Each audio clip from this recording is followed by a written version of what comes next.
A couple of experts here joining me now in John Brice and Drew Mentock from Irish Illustrated. Guys, thank you, first of all, for joining us on the show. I just finished talking about the Irish injury report, and I'd love to have the two of you sort of break down, what it's looking like with both Devontae Smith and Noah Burnett, looking like they're coming back to play. How big of a boost do each of those guys give Notre Dame today? Yeah, I think it could be significant if Noah Burnett is ready to give it a go. I mean, you mentioned that missed field goal by Eric Schmidt. I think he's a guy who's only missed 2 field goals inside the 40-yard line over the last 2.5 seasons. So even though it is a right hip injury, that's not great for a kicker. He should be somebody who could be more reliable on those short distances, which in a high-scoring game, every point might count today. Yeah, and for Devontae Smith, that's huge, especially with Leonard Moore very unlikely to be able to go today. Devontae Smith is a bigger framed guy that can play in the nickel, but can also help you in run support, and they're going to need somebody physical like Devontae Smith to deal with Taylon Green, the Arkansas quarterback. He's a bigger framed guy, around 6'4", like 230. He packs a punch himself as the quarterback, and Devontae Smith prides himself on his physical play. That's something Notre Dame has to have, and has to have a lot of today against the Hogs.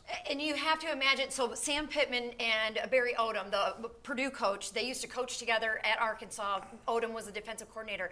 They had a phone call on Sunday, and you have to imagine that conversation included how to go after Notre Dame's secondary. Yeah, and the blueprint has been laid out by all 3 teams, really, that Notre Dame has faced this year. As you alluded to, Allison, over 300 yards passing per game. Notre Dame is not rushing the quarterback effectively at all. Interesting stat here. They only have 4 sacks through 3 games. That's the same number of sacks as Alabama and Georgia. So it's not just Notre Dame struggling to get to the opponent's quarterbacks this year, but it's something that Notre Dame has to rectify today. Well, a true freshman, Dallas Golden, he got the start at nickel against Purdue in place of Smith. Drew, you had a story about Golden this week.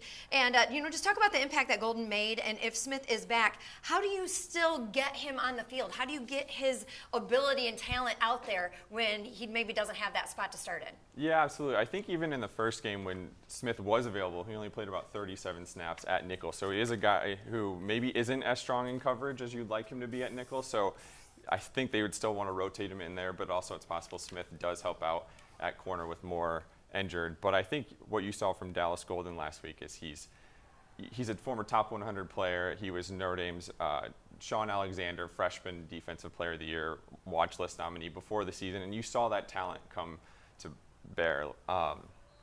You saw that sorry, one second, lost my train of thought, but you saw that he can make those special plays. They're giving up a lot of plays in the passing game anyways. So if you're going to have somebody out there, at least he can make an interception. He made a pass deflection. He had a tackle for a loss. So if you're going to have guys giving up some plays, at least he can make those game-changing plays to stop a drive or get the ball back.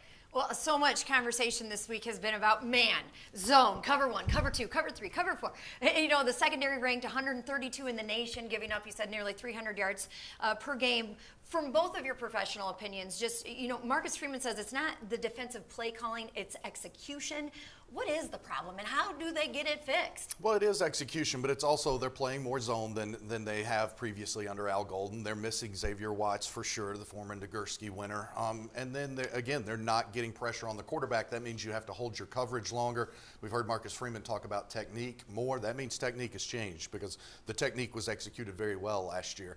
I think that's important to know. And I asked Marcus about that Thursday, and he said sometimes they're making up for bad technique in practice because they're still making the plays against the scout team. Well, these are not scout team guys that they're facing today. This is a top 5 offense, an offense that for the first time since Arkansas joined the SEC in 1992 has scored 28 points in the first half of all 4 of its games so far. Whew.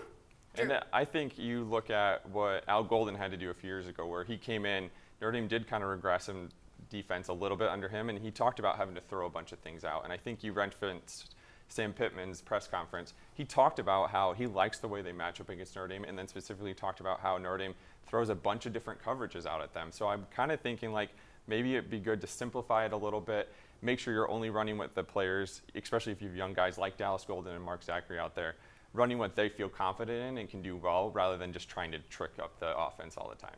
All right, well, we're running out of time. Just a yes, no. Notre Dame gets the win today? I think so. I said no in our prediction. Uh-oh. All right. Well, keeping it interesting. I like it. I hope you're wrong, though. Notre Dame's going to get the win. I'm with John, Team John today. All right, guys. Thank you so much. Irish Illustrated, John Brice, Drew Mentock. You guys do an incredible job for Irish Illustrated. Thank you for joining us today on set. Still more to come here on ABC 57 Kickoff.